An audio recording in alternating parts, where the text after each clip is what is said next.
Game over, man. Game over. Johnny. You're gonna need a bigger potion. So simple. I am Iron Man. This is a tasty burger. Welcome to the In Session Film Podcast. Welcome to this podcast review for November 13th, 2023. And I'm Jada Duran. And I'm Brennan Cassidy. Hey, look at that. A familiar voice back on the show. Back from How the Dutch exciting. Caribbean. I'm back. Hey, well, glad that you're here. Glad that you're back. Hope you had a great time, Brendan. I did. I want to go back. I'm sure you do. I'm sure you do, but I'm very excited for you and your lovely wife. Yeah. Getting Who's to not here start- right now. She's actually in Spain right now as we're recording this Oh, for wow. a business trip. Okay. So we get back from Aruba. We're back for like 5 days. She leaves for Spain. I have a double header as far as our band gigging is concerned, of Saturday and Sunday gigs. So I'm exhausted, and so is she. Because I think it's like a 6-hour time difference there. She's getting kind of used to the whole restructuring of how you actually have to adjust to that time change. So she's asleep right now as far as the hour that we're recording this. But yeah, she's not here. She's not here. I'm alone right now. Well, I'm glad that through all of the chaos and busyness of your guys' new life, you can make time to be here to talk a little David Fincher. This is my form of camaraderie right now, outside of playing with the band and going to work. Is Well, love it. is doing this, yeah. Well, it's good to see you once again. I'm glad that you're able to be here. It's been a minute since you and I have had a chance to talk generally, let alone about movies. So this is very exciting. Glad to have you back here, especially for this one, because just a few weeks ago we had a David Fincher episode. That's true. Which we'll talk about at the end of this episode a little bit further, because you and I did a David Fincher collective ranking. You and I talked through all of the films. We came up with a ranking based on how we feel about them, again, collectively. Yeah. So it's not a list I agree with, because it's not my list, but that's the best way we can balance not mine either. others. Yeah. It's like the only way we can do that. That's the fun part of that exercise. It's not yours. It's not mine. It's somehow finding some sort of middle ground there. Did we get into any fights with people with how low we ranked Fight Club? I know you were afraid of that. I was afraid. I don't think I heard much from it, but I might have missed a comment here or there. But okay. We'll that's certainly out there. Who knows if anyone will fight us on that? But there's a lot more discourse out there nowadays that I don't think people care as much about Fight Club. That's true. Maybe they're distracted by other things. Yeah, there's a lot of people yelling about Marvel and the MCU, which we'll get to later on a later episode. But we're here to talk about David Fincher, his new film, The Killer. At the end of this review, though, we will revisit that list we did on episode 557 and see where we can place it. So we'll get to that at the end. First, though, let's go ahead and get into David Fincher's latest film, The Killer. It stars Michael Fassbender. Oh my gosh, it's great to see him once again. It's been a while. What, 2019 I was going to say, last time we saw him on screen? What was that? Was that Dark Phoenix? I think so. He was there for that movie, but I'm pretty sure that was like the only film out that year. I think we haven't really seen him since like 2017. Well, there was also that movie, The Snowman, which I admittedly haven't seen, and I heard pretty terrible things about. But yeah, aside from Dark Phoenix, what else was there? I'm actually trying to look it up as we talk. I mean, I guess to be fair, the Taika Waititi film was supposed to come out like 3 years ago. There were shifts. Yeah, Next Goal Wins was supposed to come out at some point before all of that happened. But yeah, looking at his IMDb filmography, Dark Phoenix 2019, nothing in 2018. And 2017 was The Snowman. Yeah. And that same year was Alien Covenant. Yeah. So 2017 was really the last time we saw him, if we're not counting Dark Phoenix. In 2017, he was in at least 3 movies, that other one being Song to Song, the Terrence Malick film, which really, I mean, if you're in a Terrence Malick film, you're technically in that movie for like 4 years until it actually comes out. That's true. You never know when. You never know when. He could have been filming that movie 7 years ago. And you don't know if you're going to be in it. So even if you're the lead, the so-called lead of that movie. Poor Adrian Brody. Yeah, you just never know with Terrence Malick. But I know. Yeah, it's been a while since we've seen Fassbender, and he's one of my favorites. I love him. I've missed him, and it was a thrill to just see him back in movies, let alone working with Fincher here. We'll certainly get into his performance. And because he's our so-called killer and everything is from his perspective, much of this film really is just him. However, there are some small supporting performances here from Tilda Swinton, as well as Charles Parnell and a few others that come and go quickly throughout the film. If you're not familiar with the killer, after a fateful near miss, an assassin battles his employers and himself on an international manhunt he insists is impersonal. Nice way to read that. Talk about that. Yeah, it sounded a little personal.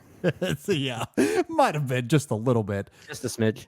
All right, let's get into this. Brendan, what did you think about The Killer? It's always exciting to see Michael Fassbender again, but I think the thing that had me most, at least intrigued about this movie, was the reuniting of David Fincher with screenwriter Andrew Kevin Walker. They worked together on Seven back in 1995, and that was their last collaboration. Andrew Kevin Walker hasn't written many movies, so I can't really say if I think he's the most talented of screenwriters just based on his overall track record, but their reuniting I was very interested in seeing because given the fact that this does on its face almost seem more like minor Fincher, it's a relatively shorter film. It's being released on Netflix, which I don't think we really talked about yet. I was kind of going in expecting this kind of schlocky hitman style movie. Yeah, you don't really get that. You don't really get that at all. In fact, this has a lot more in common with the more elevated, trashy sophistication of modern David Fincher. This definitely fits more in the contemporary landscape of David Fincher. And on its face, given that plot synopsis you said there, this is not really a story that's anything new. We've seen this kind of hitman story before where someone in this kind of profession goes a bit rogue when things get a little personal, things go a little bit beyond their control, but somehow it's way more fascinating here simply because it's directed by David Fincher. And it's not so much what he brings to it, but the fact that he directs this movie, it's almost like he is literally the biggest character here. I feel like, and I've seen some people say this, that this film almost feels kind of like this weird deconstruction of Fincher's own filmography and his approach to filmmaking, really specifically. And you kind of get that here. The way that the film is very much anti-establishment. So it kind of it finds ways to bring us in to relate to the overall notion of corporate overseeing. So in a weird way, I think this movie actually has a lot more in common with something like Fight Club as far as what it tries to say about consumerism.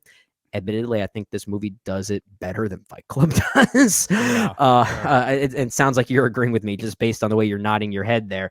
But yeah, I think this is a very fascinating movie. And it's definitely one I know I'm going to like more as time goes on. But it's a surprisingly very funny movie. A lot of the monologuing here, and there's a lot of monologuing from Michael Fassbender. He makes this movie so watchable.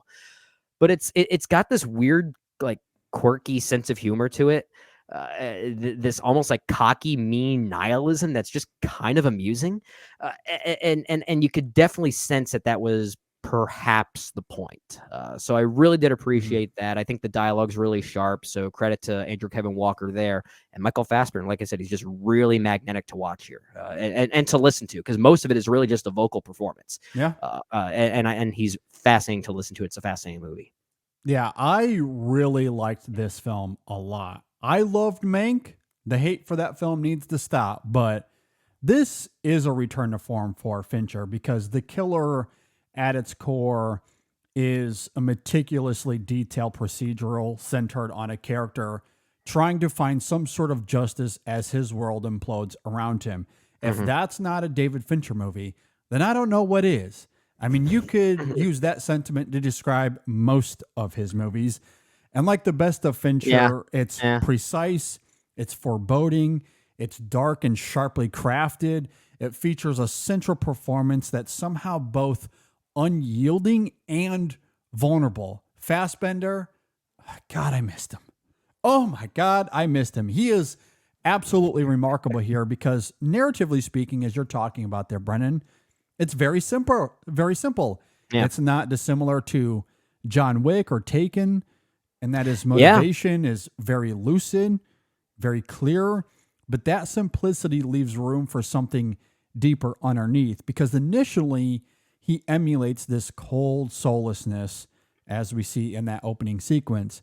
However, after things go a little awry for him, he goes home to find out that he is now the target. Again, narratively rudimentary. But despite his outward malice, we do start to see holes in his facade, beginning with his reaction to his girlfriend in the hospital, where he's clearly affected by the visual of her fractured state. And it's fascinating to see how that bleeds through into his work, even though one of his mantras that we hear constantly throughout the film is rooted in disposing of empathy. He does, in an assassin kind of way, demonstrate it a few different times along the way. And the way Fassbender rigorously tiptoes that line, I think, is incredible. It's really great. He shows as much care and depth with that duality as Fincher does with his skillful filmmaking, which is just ridiculous here. The craft is astounding. The cinematography, lighting, and composition is nothing short of sublime. It is a remarkable film just to look at. The editing here, I think, is superb. The sound design is sensational. Every frame of this film, I just think, is exceptional. It's one of Fincher's best shot movies. It is reminiscent of a Fight Club or a Zodiac or even a Girl with the Dragon Tattoo. And yeah, at its core, at its ethos, it is Fincher looking back at his career in many respects. It's him looking at the DNA of his movies. And I think there's a little bit of a sleight of hand in that it might feel like a slight movie. It might feel like lesser Fincher. But I think the more you dig into it, the more layers you start to peel apart, the more that is exposed. And that to me is the brilliance of this movie. I think there's actually a lot of nuance here. I think there's actually a lot of depth. Much of it is in the craft. Much of it is in the performance especially. But this is anything but lesser Fincher. Well, I think this is actually one of his best. Well, yeah, and I think the distinction here is that lesser Fincher doesn't automatically mean like it's a lesser film by comparison to his other films. If anything, it's just it's a sneakier Fincher film, I think is the best way to put it. Sure. Yeah. It seems slight because narratively speaking, not much happens. And when things do happen, they kind of happen very quickly. It's not one of those movies that has individual scenes that I might go back and rewatch as much as, let's say, like even a movie like Gone Girl, for instance. There are moments from that movie I just want to go back and rewatch in their own respective vacuums because they're just that entertaining and they work in their own way. But The Killer is more of a singular piece. It's a movie I think that really does work best watching from beginning to end. It almost feels like one continuous scene, even though it is broken up into what I think 6 or 7 chapters, if I'm not mistaken. Yeah, there are very clear chapter markers in this movie, including an epilogue at the end. And while it is broken up that way, it doesn't feel like it's disrupting into something else. It actually doesn't really feel like scene changes all that much, which is why the editing is so good. It's such a smooth movie. Yeah. And for a movie that is being marketed as a thriller with that plot synopsis that we talked about and the fact that it's called The Killer, it even though there is a lot of killing, it's not as thrilling as I would have expected, which I actually mean as a compliment. It's more meticulous, it's more contemplative, especially with regard to the killer himself and what he is monologuing about his losing of control essentially is what the real conflict is. Yep. And that's very much a mirroring of the precision of David Fincher himself and how he must feel when he's making a movie and starts to lose control, right? If anything, this is like his therapeutic way of saying, being a director sometimes sucks. It's like, especially when you criticize me for doing the same shot 700 times. It's like that. I felt like that's what he was saying to us through Michael Fassbender here. And I found that really interesting.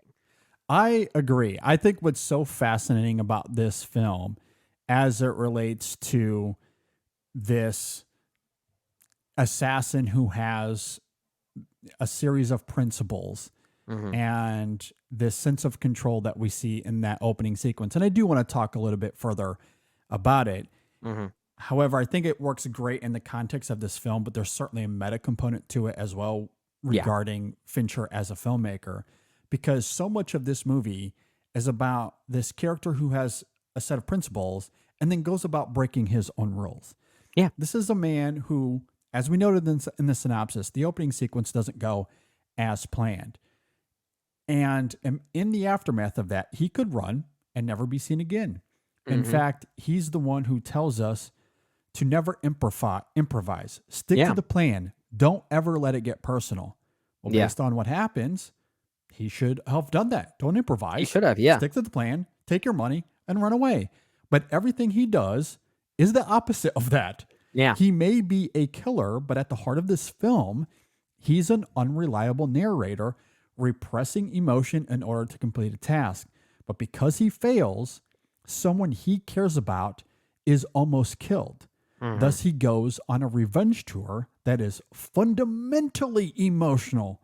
He tracks down everyone who is responsible, and everything he does is informed by his rage and grief.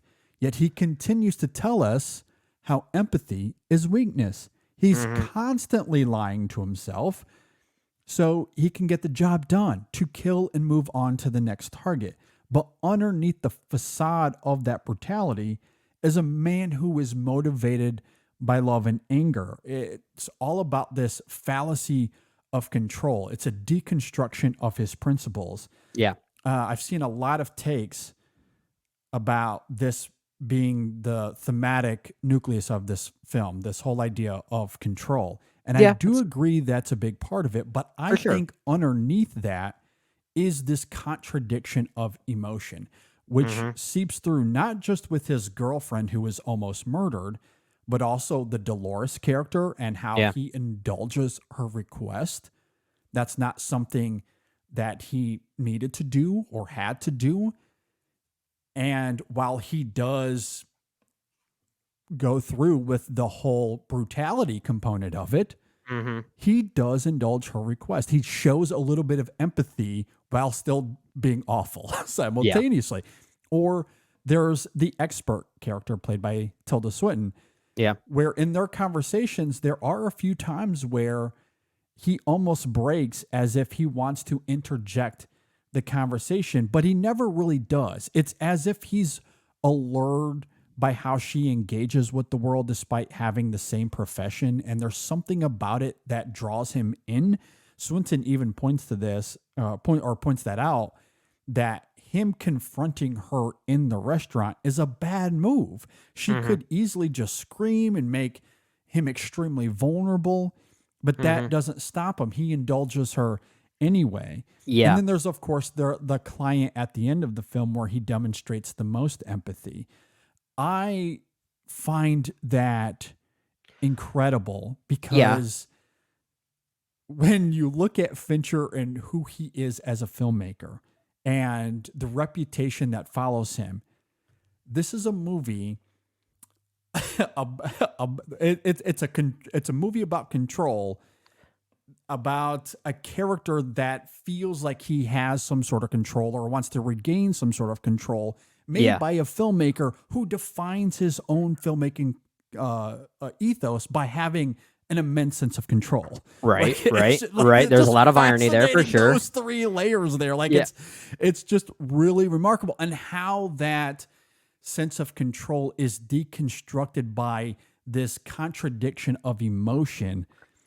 I just find incredibly fascinating here. Which, yeah, like, and I think you make a great point there, because something that we've never really associated David Fincher with, or a term that we never really used to describe him, is an empathetic filmmaker. I don't think we'd use those words all the time. Maybe with something like The Curious Case of Benjamin Button, and to some extent, the melancholy that we see at the end of The Girl with the Dragon Tattoo. But empathetic, and it's not a word I often go to when describing David Fincher. And I don't mean that as a negative. It's just not one of his most common traits. So if anything, a lot of his films are the opposite of that. Well, and he said in interviews, like he sees people as perverts, so he tries to depict them as such.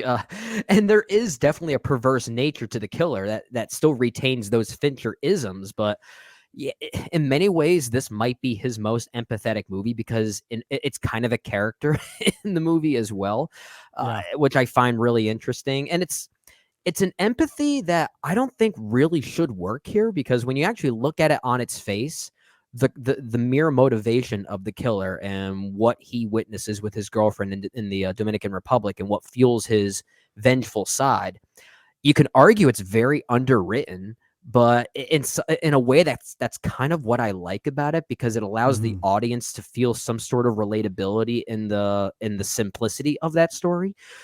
We find ourselves maybe thinking about our own lives within this overarching corporate world, and how we're easily taken advantage of in certain situations, right? So I think that allows the film to be kind of transferable, if that makes sense. And of course, you have Michael Fassbender, who can portray the needed emotion without saying a darn thing. Exactly. So he helps fill in those gaps for sure. So it's not really a gap in the writing.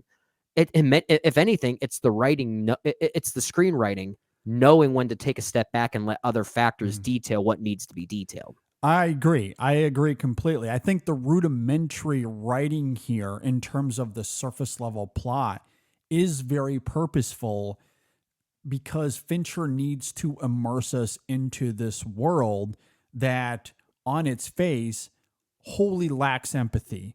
It's all about its brutality.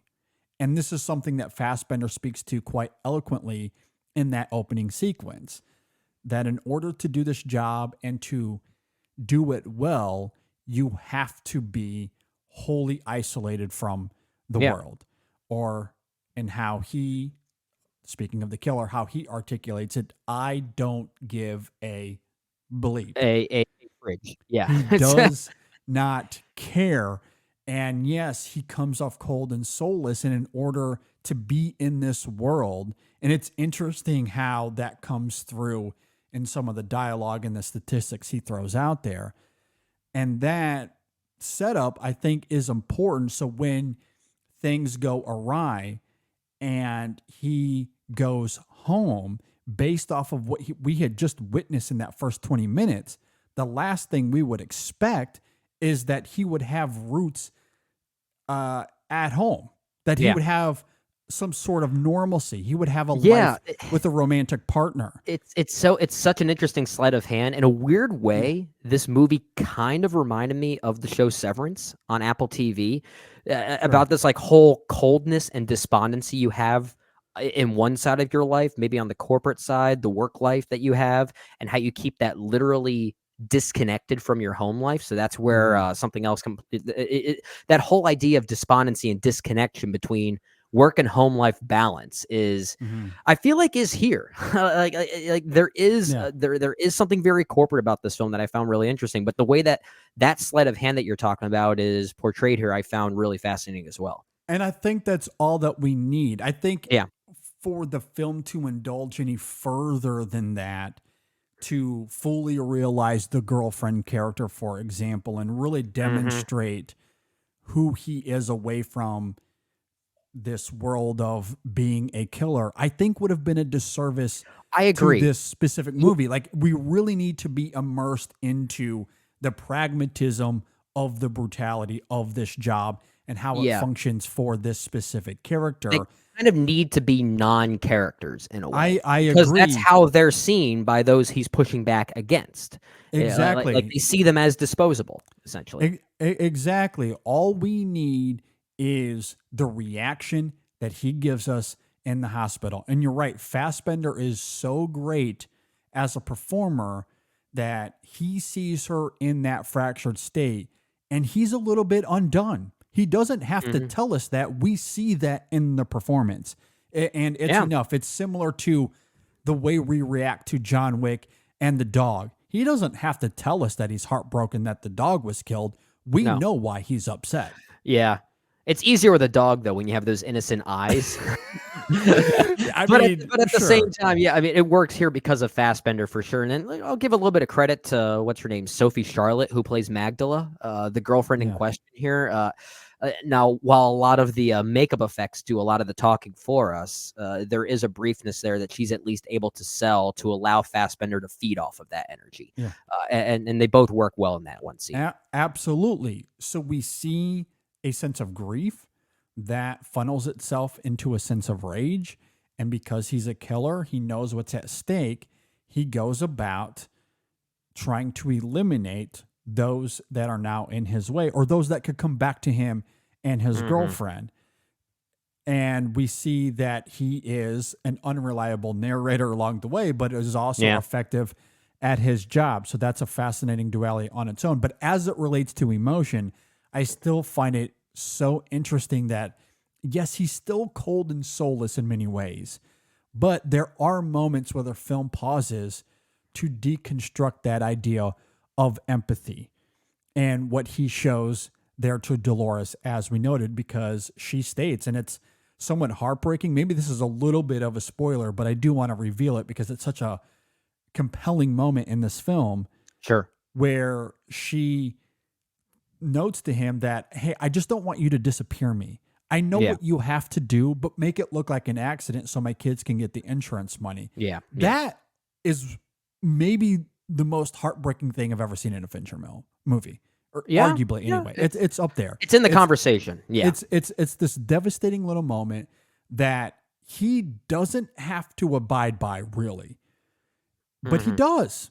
He does choose to act on what he needs to. He does kill her, but he does empathize with the notion that her kids need this money, and he indulges her in that request. Yeah, so he kind of gets to have his cake and eat it too a little bit. And I think what's so great about Fassbender's performance is in those moments of empathetic deconstruction, if we want to call it that, if we want to sound really smart with big words, you could tell that through Fassbender's performance, he's kind of contemplating on those things simultaneously. Yeah, you could see him. You could see him getting tested. The wheels turning. Absolutely, and I do love that in terms of the empathy that he's demonstrating.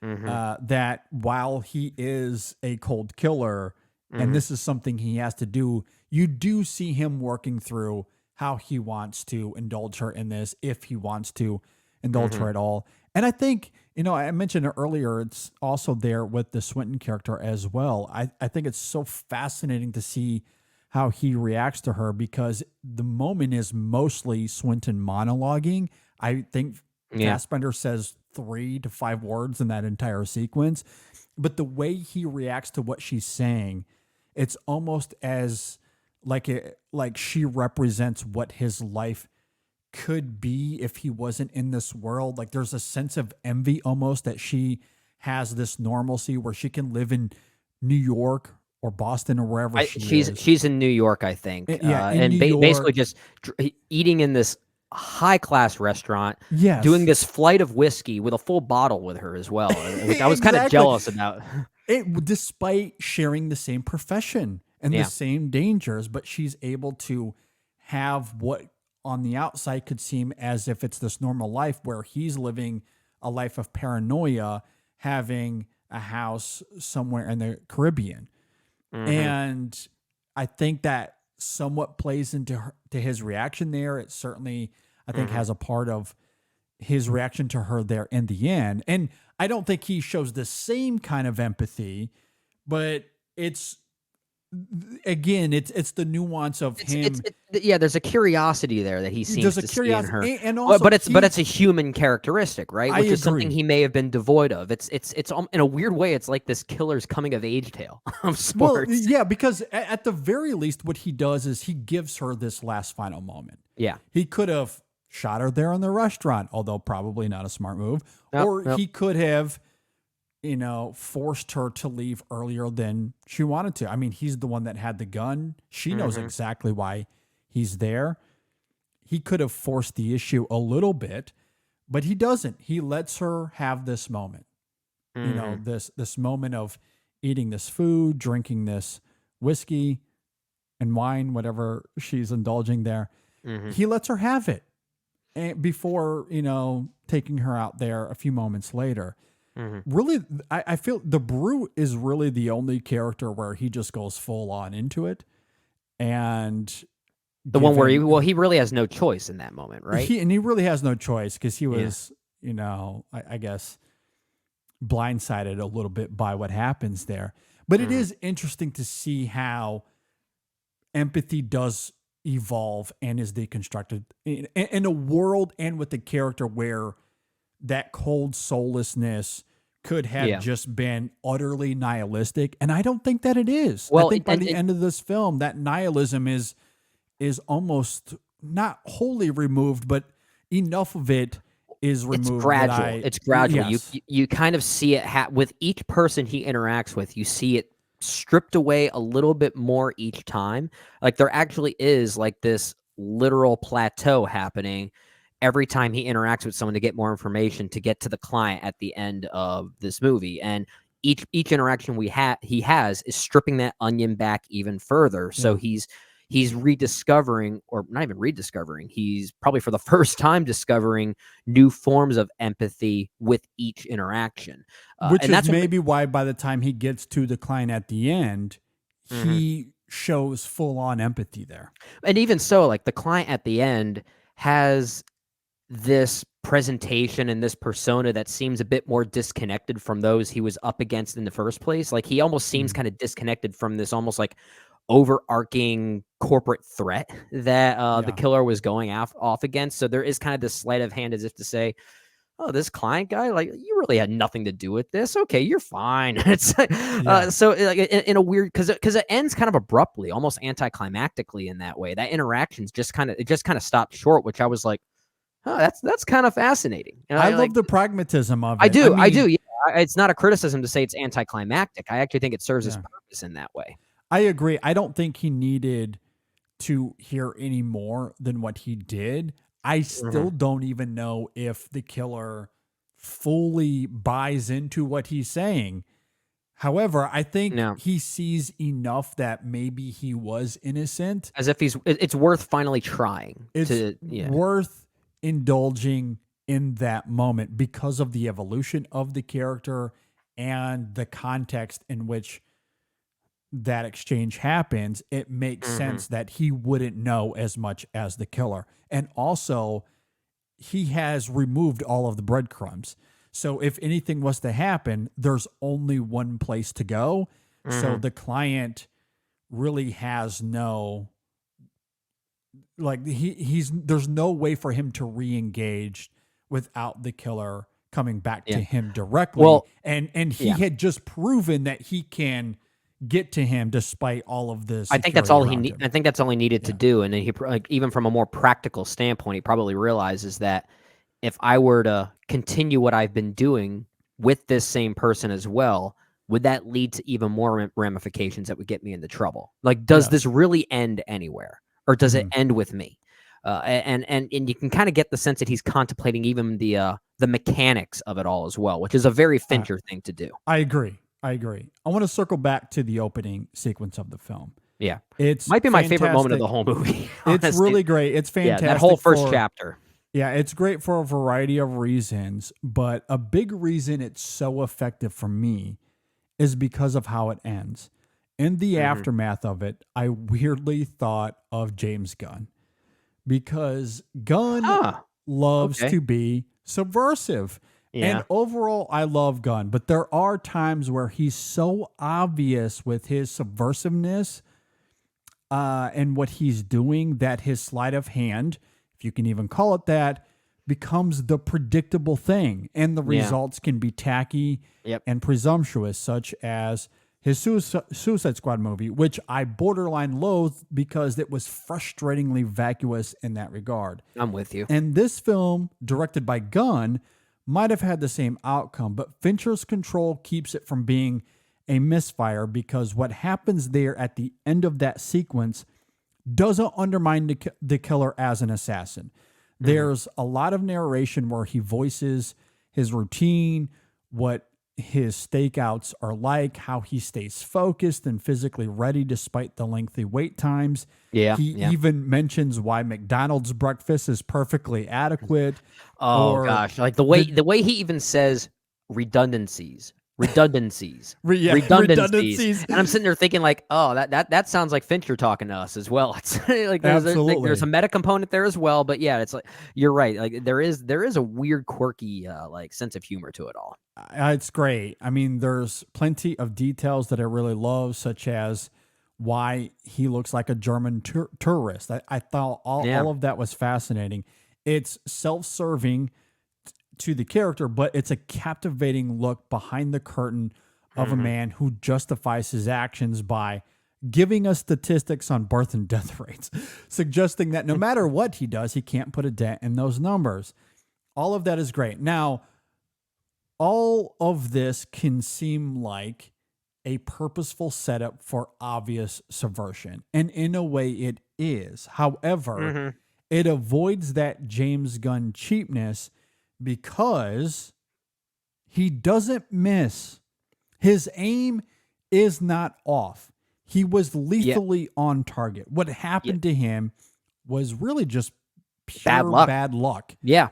Or I guess you could argue he should have accounted for that last second of movement we see. That's the thing. There's nuance in the wrongfulness of it all, right? I agree. I don't think there was really a way for him to, like, he couldn't assume that was going to happen. And I think that little detail is important because his failure still gives him credibility. Sure. And without it, the character becomes way more contrived. And that's why I bring up the James Gunn comparison, because if it was cheap, then the rest of the film just doesn't carry the same heft as it does. We still believe him as an effective assassin because he doesn't really fail. The credibility is gone then. Exactly. The credibility is gone. And look, he's an unreliable narrator. He does do things that are slightly off kilter, maybe not as effective as they could have been, but the credibility is still there, which is what makes him an effective character, someone that still has an intimidation factor. There's a reason Dolores recoils when he walks into the room, and we understand why she recoils. That moment with Dolores wouldn't carry weight if we didn't find him effective as an assassin despite the failure. So that really needs to come through still, I think. And the James Gunn subversive quality. And look, I love James Gunn, but I think it would have been tacky to the point where he just flat out missed. Well, he shot the wrong person in that. It would have been way worse than what Fincher does here. It would have been a very inconsistent way of setting up the character, because here what I think is fascinating is that his physicality, what he's physically able to do, is never stripped away. That credibility is still there. So he's still a very capable hitman, a very capable assassin, and a very methodical one at that. Really what's interesting is that if you look at all these movies that are about people just being good at their jobs or whatever their professions are, it's interesting how in this one, here's someone that's so good at what they do, but they really only understand the what of what they do. Not really the emotional why of it all. And it's interesting for that to be the thing that has to be uncovered. So if someone like a James Gunn were to come in and sort of mess with the physicality of it like that, just for subversive sake, then all of a sudden you're contradicting the way that the narrative needs to go. And Fincher never does that. For a movie that's all about losing control, he still maintains control, as you talked about. I agree. I think it is important that we still believe him, that what happened to him was really a moment of bad luck where his aim was still true. Yeah. Another character, this mistress, not even sure what you would label her. She just happens to step in front of the bullet at the last second. That's really all that happens there. Yeah. And so I think Fincher gets to have his cake and eat it too, in the sense that we still believe him as a character. He shoots the wrong person, and we don't really get any sense of empathy there from the killer. Right. That I think is interesting, given what happens to him once he gets home, and how we get the other side of that coin. Yeah. So it's a fascinating setup in that regard, and also just getting to that moment where you get a little bit of an homage to something like Rear Window. It's fascinating to see his routine, the specific methodology that he uses. It's almost banal in its tediousness. It's him really doing meticulous. those stretches. Yeah, the yoga. It's really That was great. painful to watch. I'm not quite that flexible. Yeah. Oh my gosh. And yet, despite how mundane it might seem cinematically, it's still very engaging.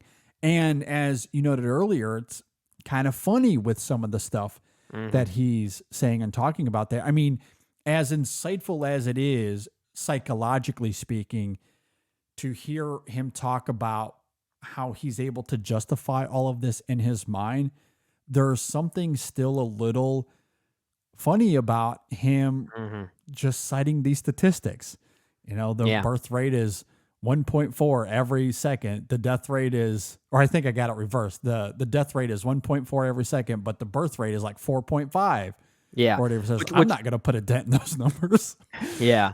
Which in a way, it's like, it just goes to show how much of a cog in a corporate wheel you can be. Yes.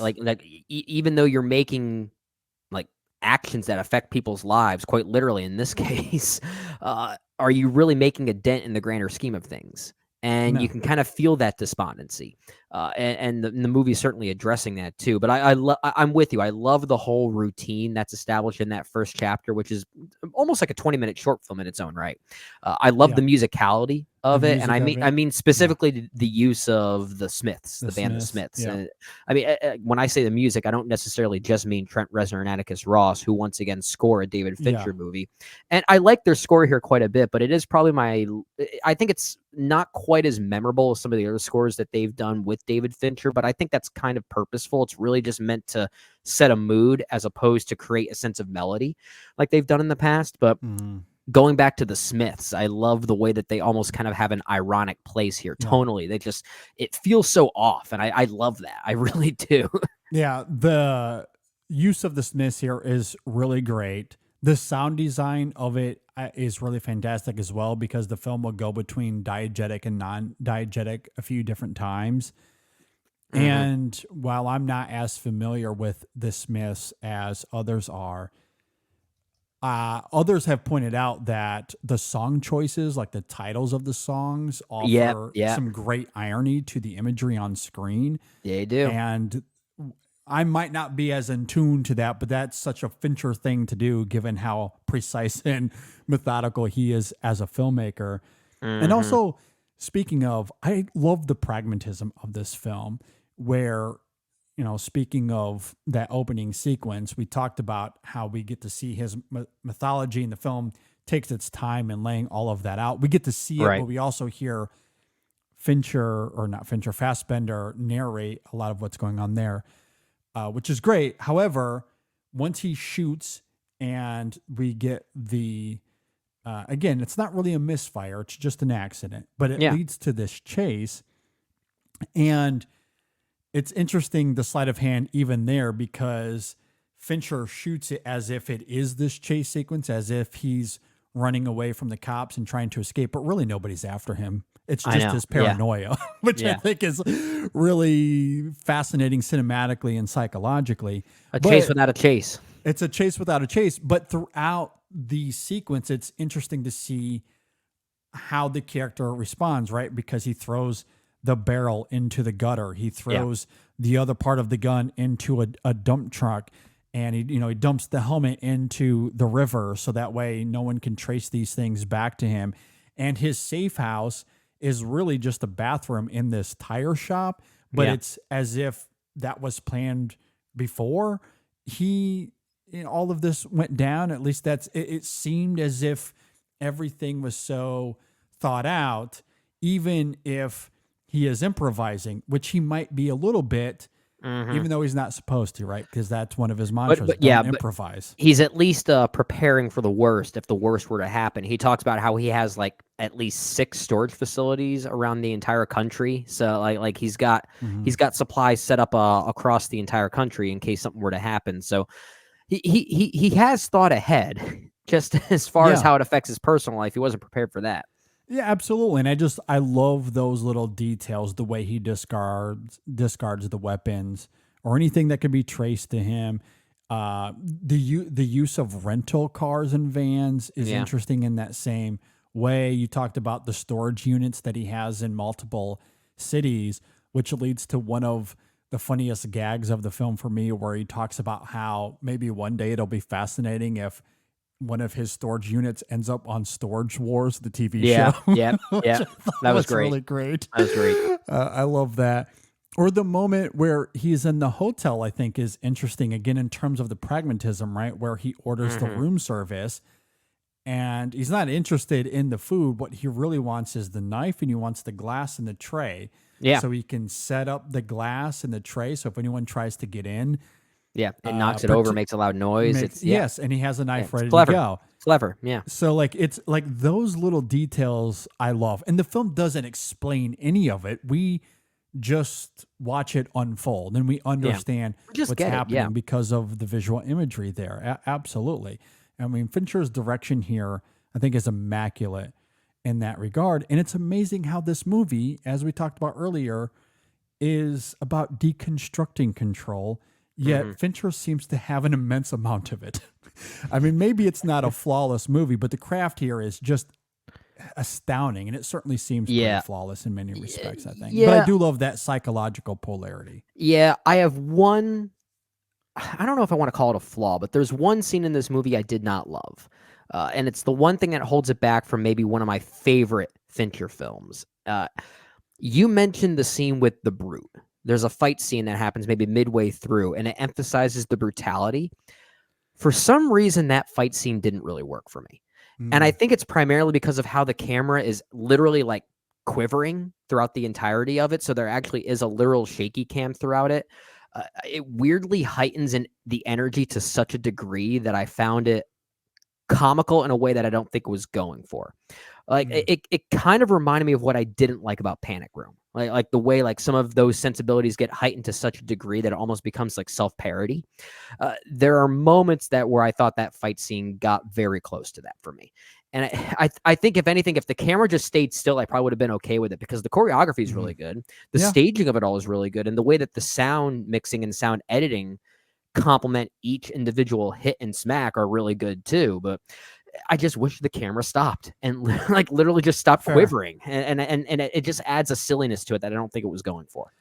I'd have to go back and rewatch the sequence to speak to that specifically. I do, or I can say confidently anyway, that it did not bother me in that regard on a first watch. I was pretty enthralled by it. Okay. I do think that you make a great point that perhaps it might borderline on parody in some instances, but I think the levity of it complements the film's overall thesis in terms of the credibility of the killer, but also how he's unreliable in many respects, or how he's forced to contradict himself in terms of, improvising, because that whole scene is him having to improvise. It does not go according to plan.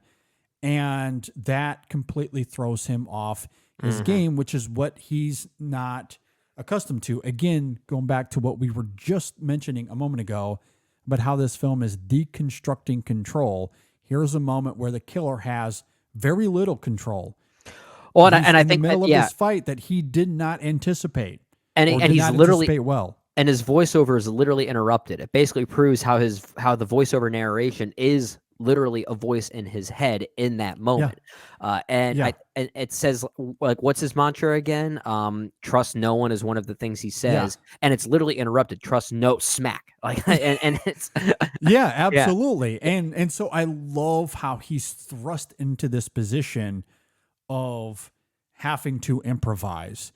And that comes through sometimes hilariously, but it comes through in this interesting way in the scene, such as that moment in the kitchen when he's hiding behind the counter and he's opening one of the drawers trying to find a weapon, and the only thing he can pull out is a cheese grater.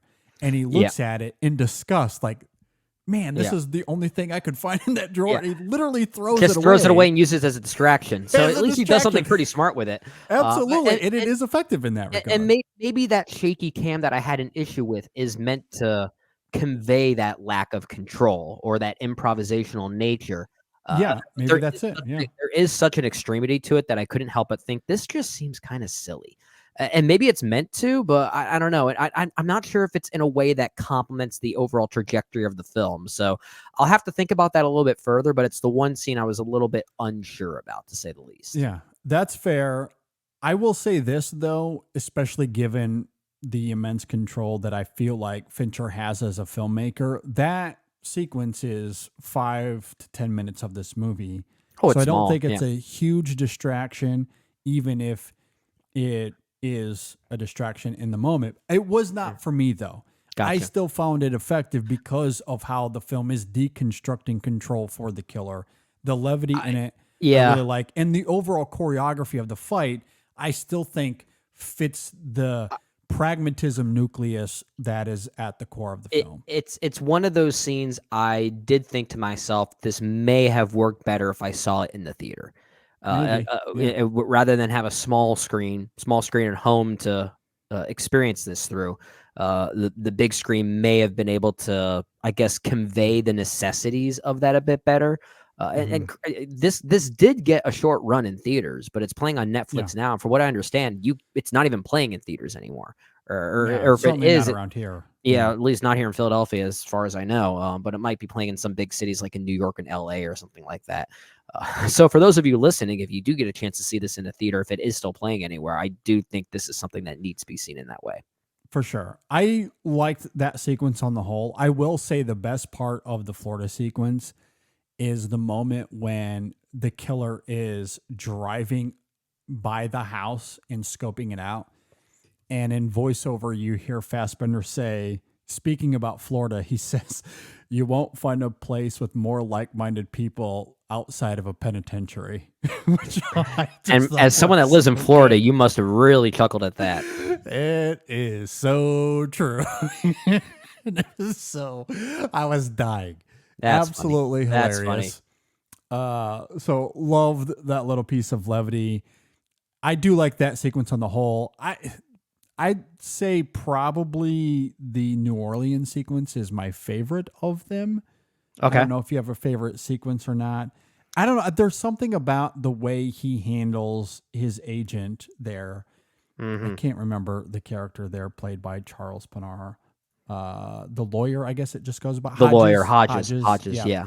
So first of all, Parnell, I think, is very good in his limited screen time there. I do like the verbal exchanges there between the two characters, and also Dolores, as we mentioned earlier, and also and even leading up to that, like how he has to count out the seconds for the door to open and how he manufactures his way in there, I think is interesting. And then again, how the film goes about reverberating this emotion. Not necessarily, it's not like a tender, vulnerable emotion, maybe vulnerable a little bit, but it's coming from this place of rage and anger and despondency, as you noted earlier. And because of what he had just witnessed in the hospital. And so that to me, I think is really great. There's something about the nails that feel, it's so visceral. I don't know what it is. It's so visceral. It's like it's saying, okay, this guy's not messing around. We really need to take this seriously. As far as any moment that, like any moment like that where it does function more like an action film or a thriller, that's the one that you really feel the most. And a lot of that, once again, the sound mixing and sound editing, and just the literal editing of it too. Like the fact that it is so, it just goes to show why I'm so afraid of nail guns. I have such a fear of those things, and this is clearly why. And it's also subtly funny, despite how harrowing it is.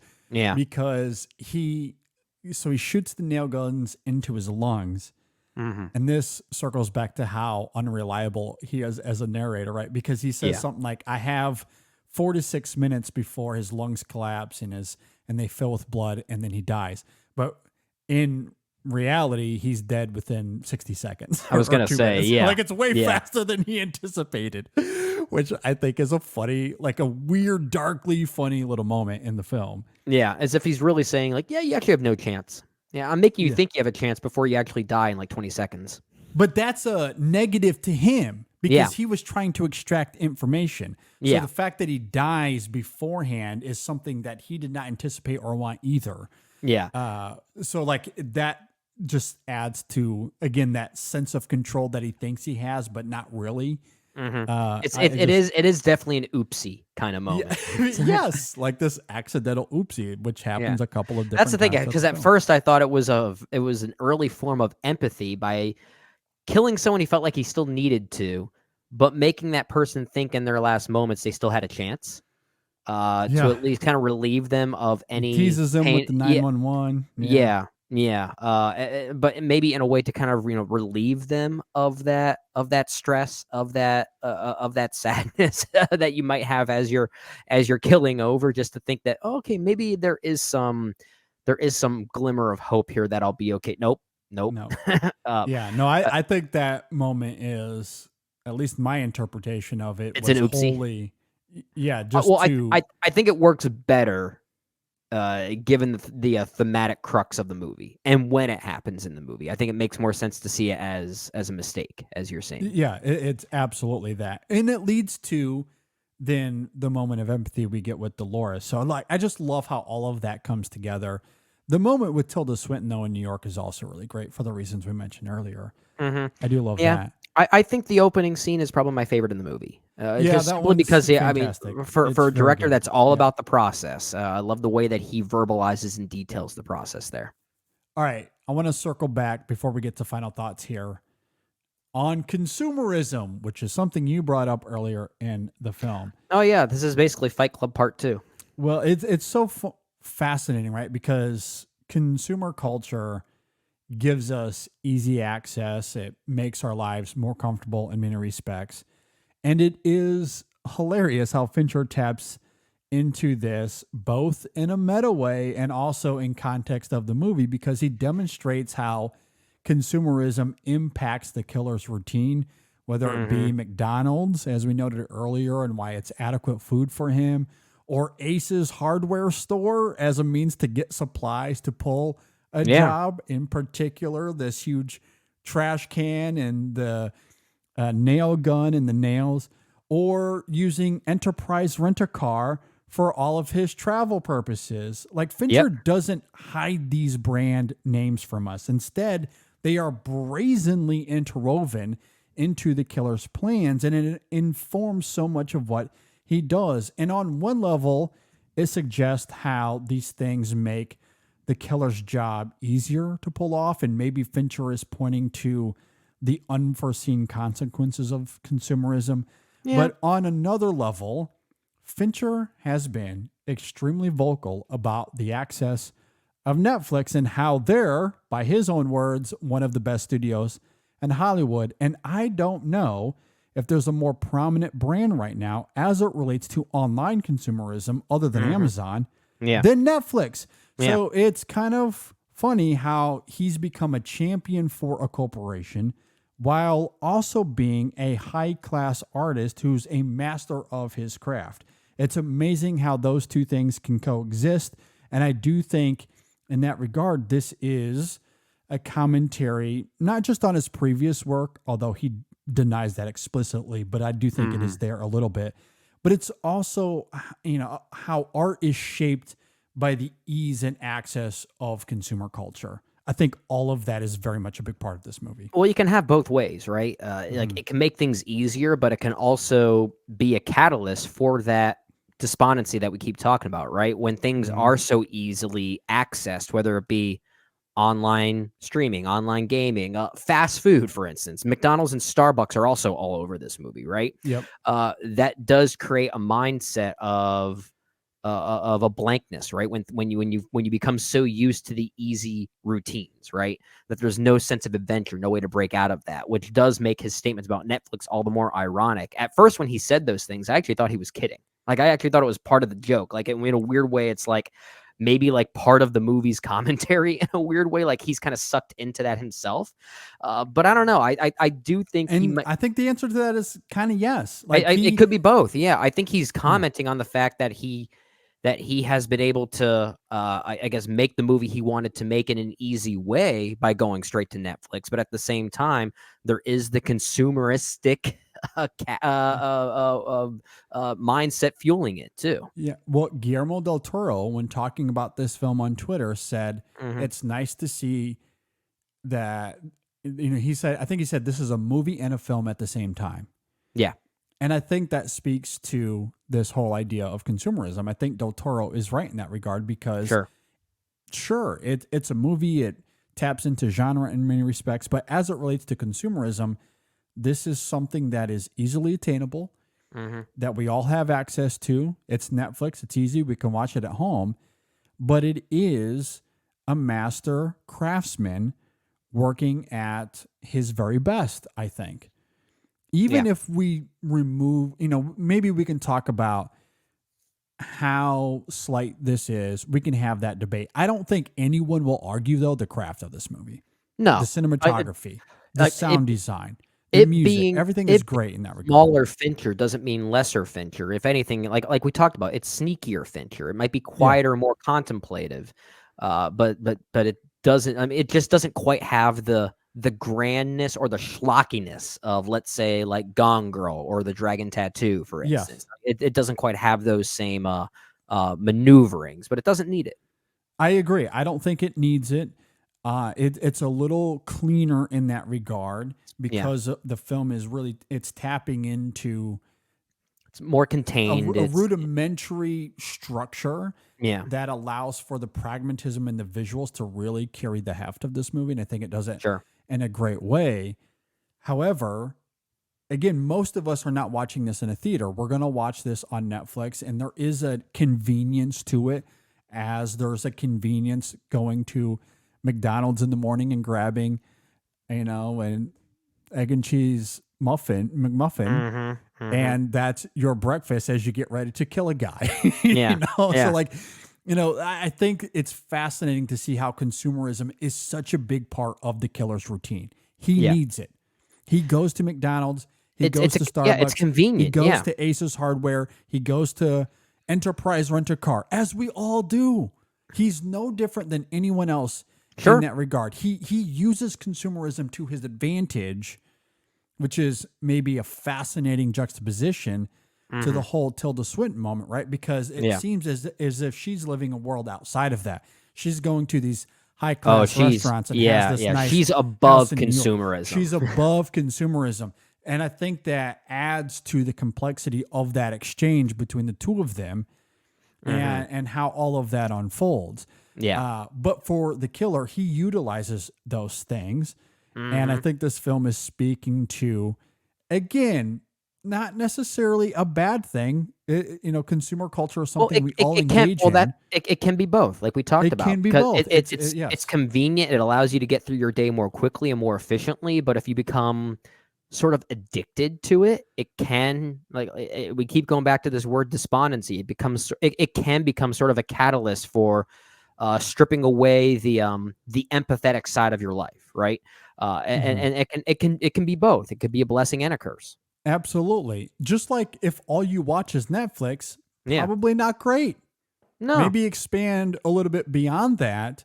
If all you eat is McDonald's, probably not great. It's probably not great. But as, you know, a convenient tool that you use every now and then, sure. I mean, I think that makes a lot of sense. But it's interesting, that polarity from a meta context with Fincher, that he could work the studio system, but he, you know, there's something about the ease of Netflix, the convenience, and also we've talked about this for years. Netflix seems to let filmmakers be themselves a little bit more than the controlling Oh red tape yeah, of the so this is studios. another vanity project of theirs. Well, it's interesting because we could talk about this film in the same context as Scorsese, right? You With can. Killers of the Flower Moon, or maybe Apple with Killers, or The Irishman, excuse me. Yeah, I was gonna and- say, yeah. Yeah, The Irishman on Netflix and then Killers of the Flower Moon on Apple. Yep. Or Roma with Alfonso Cuarón. Roma, yeah, absolutely. This idea of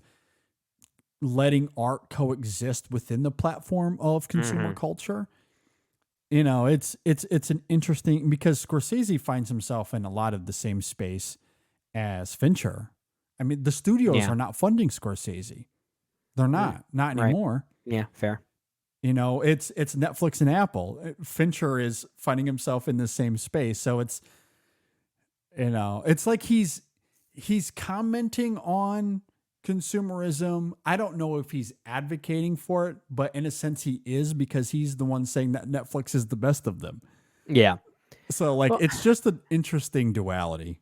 Yeah, yeah. Advocating for and at least acknowledging the need and the convenience of it when used intelligently. Those are different things.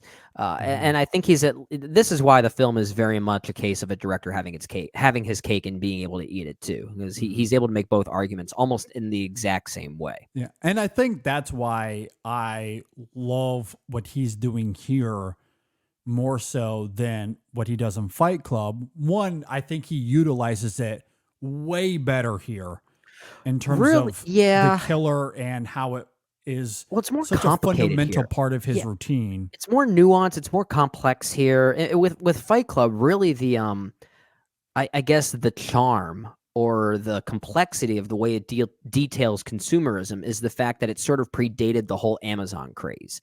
So it's really more about when it came out. But as far as what that film is saying, it doesn't really go further beyond Planet Starbucks, right? Yeah. It's really the extent of how deep that movie gets. Yeah, exactly. And I think with The Killer, I don't think that this film is making any sort of grand commentary on consumerism. And that to me is the big difference.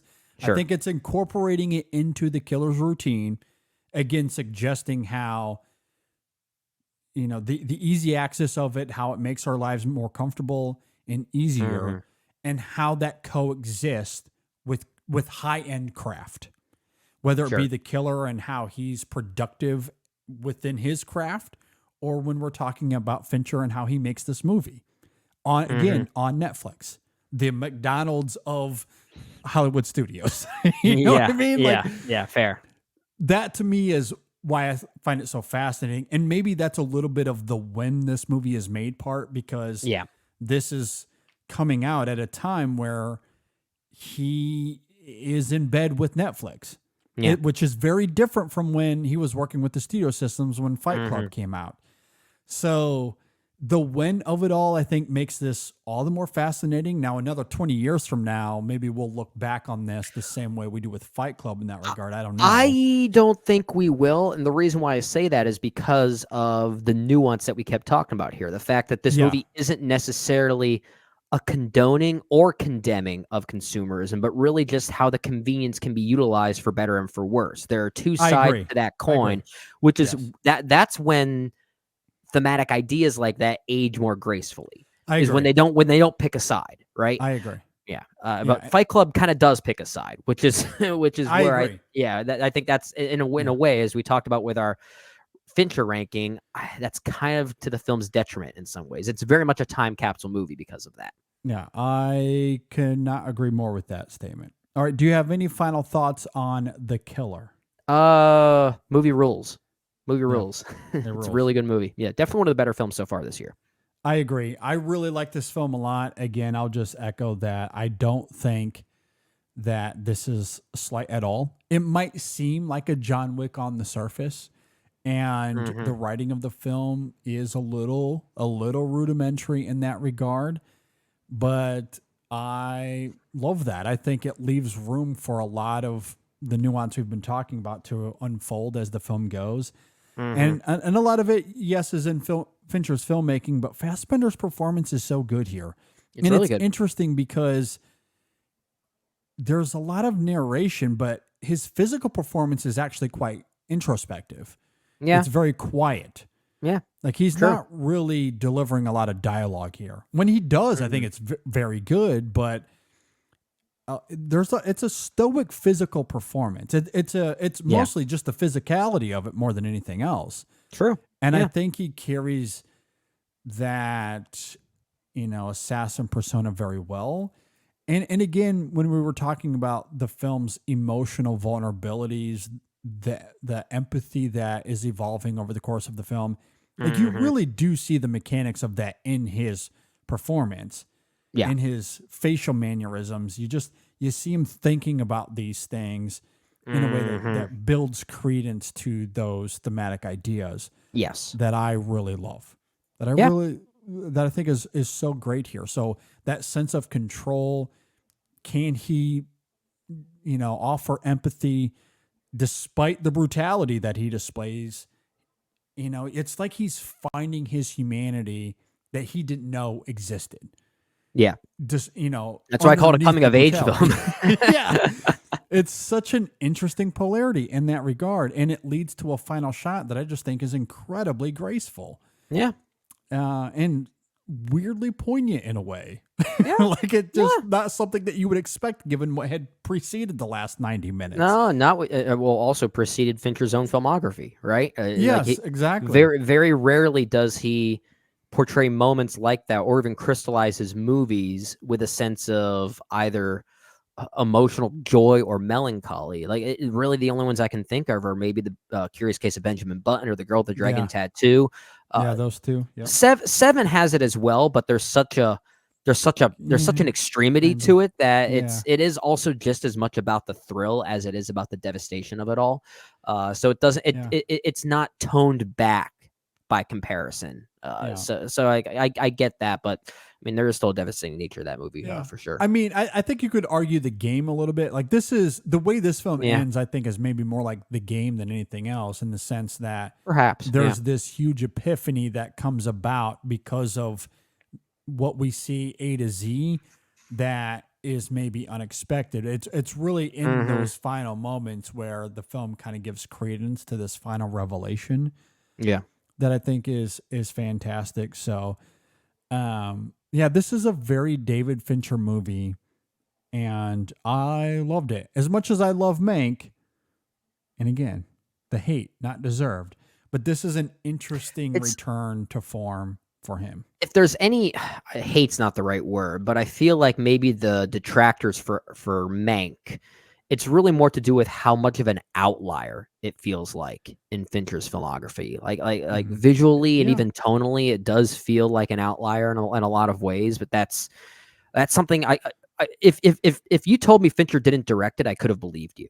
But that's kind of something I think I feel that's kind of fascinating about the movie. That's something I actually respect about it, was him going out of his comfort zone a little bit.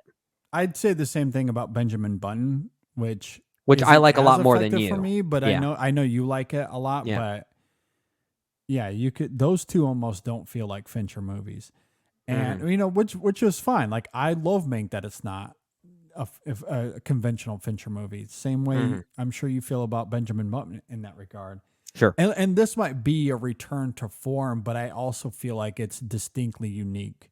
Yeah, it's a return to what we normally sense from him. Yeah. So when we say a return to form, that doesn't mean him finding what was good about his work beforehand. It's not like he's elevating above a misstep or anything like that. It's him going back to basics in a way that we already recognize from him. And I don't see that as a bad thing. Right? I don't either. We talked about this with Killers of the Flower Moon. That is a Scorsese movie. It is. Yeah. When you look at how it is built structurally, it's no different than The Wolf of Wall Street or Goodfellas or Casino. When we talked about that movie, we didn't even comment on how there is at least one or two scenes in Killers of the Flower Moon that are directly ripped from Goodfellas. Like the courtroom scene is verbatim, word for word, the same thing as the courtroom scene in Goodfellas. It's literally the exact same thing. Like it is structurally, it is evoking those movies, but for all the reasons we talked about, it's Scorsese subverting many of the qualities that come with those previous movies. And I feel like that's a lot of what Fincher is doing here. Like going back to your strengths, I don't think is ever a bad thing. I mean, I'll say the same thing about Jeff Nichols. Jeff Nichols makes one kind of movie, but man, is he really great at doing. He's really good at it, and every time he at least finds ways to surprise you. Exactly. Same thing with Kelly Reichardt. And, it's why I love her. Or, we'll talk about The Holdovers probably later this week. Alexander Payne makes one kind of movie, except for one time when he went outside of his wheelhouse to make Downsizing, and look at the mess that was. And Payne, don't do it again. Don't do it again. So after Downsizing, what does he do? He goes back to what he's great at. Yeah. And, we'll talk about the effectiveness of that when we get to The Holdovers. But, I liked Mank. I really did like it a lot. I enjoyed it too. But a lot of people didn't. And maybe that forced the hand here for Fincher. I don't know. I know that he's been working, like he's wanted to do this for like 20 years or something to that effect. So like this isn't, this isn't like him responding to the criticism of Mank and going, I'm going back to making like he's wanted to do this for a while, but the timing of it is interesting. Sure. After Mank, okay, the response was a little mixed. I'm going to go back to doing what I do best. Yeah. And I don't see that as a bad thing at all. No, he's good at it. Great. And he still finds ways to surprise us here, which is always fascinating. Yeah. Yeah. A lot of fun. I really like it a lot. Fassbender, so great to have you back. For sure. Please go back to making more movies. Yeah. Let's revisit this ranking that we were going to talk about. Yeah. Yeah. So episode 557. Again, Brennan and I did a collective ranking. I guess before we get into this one, why don't you reveal what the ranking was as of episode 557 pre The Killer? Yeah. So these are the 11 films from David Fincher pre The Killer. And as you said, JD, this was a collective ranking. So this is our list based on our individual takes, our individual opinions, right? We found a way to find a middle ground, which means this actual list that we came up with, I personally don't agree with it. You personally don't agree with it, but it was the only way to find some synergy between both of our respective opinions. Yes. So we'll see how we can fit The Killer into this. But at number 11 was Panic Room. Number 10 was Alien 3. Number 9 was Fight Club. Number 8... let's just marinate on that for a moment. Fight Club is in the bottom 3. Yeah, wild. And I don't dislike that placement, honestly. I still like the movie. I do like the movie. It's actually fun to watch. Yeah. At number 8, we have The Curious Case of Benjamin Button, which is a film I would personally rank a little bit higher. Number 7, The Game, which I think you'd even want to put higher than that. Yeah, you're very much a gamer. Number 6 is Mank. Number 5, The Girl with the Dragon Tattoo. Number 4, Gone Girl. Number 3, Seven. Number 2, The Social Network. And number 1, Zodiac. Okay. So with that laid out, where does The Killer fit amongst those films? I think it goes at number 6. At number 6. Which was just below The Girl with the Dragon Tattoo and just above Mank. See, okay, so I think I would put this at 5. I haven't done the exercise yet of putting in this into my own personal ranking. But looking at my list, I'm looking at my own personal list right now.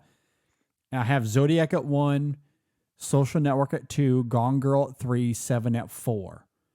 Okay. I don't think, as of now, I don't think it cracks the top 4 on a rewatch, maybe. But I do think I like it enough to put it at 5. I think I would put it above Girl with the Dragon Tattoo in the game. Girl with the Dragon Tattoo is my number 4 Fincher film, so it's one. That seems to be another one where I like a little bit more than you. Currently I have it at 5, but I might put the reason number 5. I guess the reason why I bring it up in that way is because I'm at a point now where, as much as I really like The Killer, I can't think of myself putting it above The Girl with the Dragon Tattoo. I don't know if I can do it. I like that film too much, which is why I said number 6. But I mean, at the same time, we have Gone Girl in our collective top 4, which is slightly lower for me. Weirdly, after I got married, I started liking Gone Girl less because I'm just too much in a happy mode of marriage that movie just sits so poorly with me now, and that's kind of what makes the movie speak to how. Well, that's so fascinating. It's but I can't rewatch that movie for a while. I cannot do it. Yeah. But again, maybe that's to the movie's credit. I think that's top tier Fincher though. I that's easily my number 3. As much as I love 7. Mm-hmm. Well, maybe not easily. Those two might be a little exchangeable, but I have that at 3. I do love it. Which is as why far as The Killer goes, like I'm kind of in that number 5 spot. That's where I would put it currently. Maybe we should flip a coin. Maybe that's the only way around this. Well, okay. Well, then is it? Do you think there might be too much recency bias there? Would it be safer to put it at number 6 until we get some time to ponder on it? Maybe. I mean, and also I haven't seen Girl with the Dragon Tattoo in quite a few years. It's possible that, and I already love it. It's number 5 for me as it stands right now, without the killer's involvement here. Yeah. So I like it. And again, even if I put the killer at number 5, Dragon Tattoo would just slide down 1 slot to 6. So, I mean, I'm still high on that movie. But that's the neighborhood I'm in. If we want to put it at number 6 for now, I mean, that's fine. We could put, how about this? Yeah, we put it at number 6 with an asterisk. How about that? That it's okay. It's pending some reevaluation as we do this in the future, but I don't know, until Fincher comes out with another movie, we might not revisit this for a while. Yeah, that's true. So I have this currently at number 6. I personally feel good about this, and unless you really feel strongly about putting that at number 5, The Killer at number 5. I mean, I do, but I can live with it. It's fine. Okay. Yeah, I mean, I do think on my own personal list, it'll solidly be there at that number 5 slot, like I said. Okay. Okay. As far as a consensus ranking goes, well, and that's what makes this interesting because if this does end up rising the ranks, The Killer specifically, it speaks to the power of how it holds up. So that'll be a fascinating exercise then. For sure. And like you noted, in a few years, I'm sure Fincher will come out with another film, probably for Netflix. This is seriously, but this is why I like putting it at number 6 instead of number 5, because I'd rather see it go up than go down in a ranking, especially if it gets better with time. Okay, we'll sit with it there for now then. All right, at number 6 is where we slide this one in, literally right at the midpoint. All right.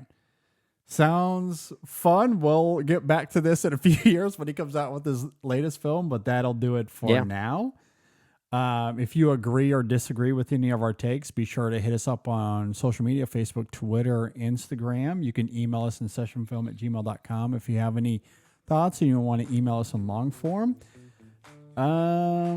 Be sure to subscribe on YouTube. If you're watching us there, be sure to like the video and comment and all that fun stuff. You can subscribe on Apple Podcasts, Spotify, leave reviews there as well. Mm-hmm. I think we do have a written review of this up at InSessionFilm.com as well. I want to throw that out there.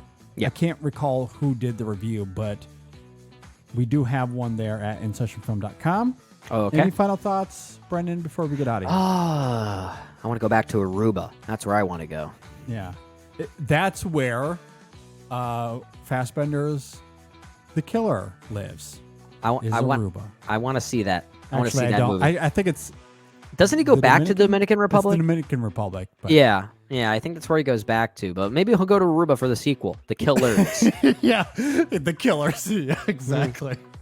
And look, there's no doubt this might be Fincher's next movie, because if Netflix, if they're like any other Hollywood studio, they want to John Wick this and turn it into a franchise. If they John Wick it, then I don't know if Fincher will even be involved anymore. I don't know if he will either. I can't imagine that he would want to be a part, of turning this into a franchise. But I can almost guarantee those conversations took place. Based on what he has had to say about his experience, or I guess lack of experience with that World War Z sequel that never happened. I don't think he wants to get involved in any kind of franchising.